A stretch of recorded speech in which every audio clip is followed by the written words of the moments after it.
যুদ্ধ, সেই যুদ্ধকে আমরা মুক্তিযুদ্ধ বলি। তখন আমাদের দেশ পাকিস্তানের অংশ ছিল।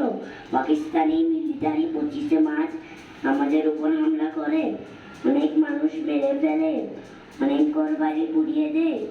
26শে মার্চ এদেশের মানুষ যুদ্ধ শুরু করে। দেশের জন্য যারা যুদ্ধ করেন তারা মুক্তিযোদ্ধা। মুক্তিযোদ্ধারা অনেক কষ্ট করেছে, 9 মাস ধরে যুদ্ধ করেছে। যুদ্ধ করতে করতে অনেকে মারা গেছে।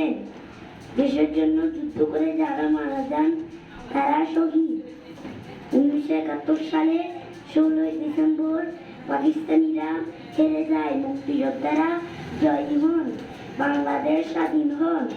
26শে মার্চ আমাদের স্বাধীনতা দিবস, 16ই ডিসেম্বর আমাদের বিজয় দিবস।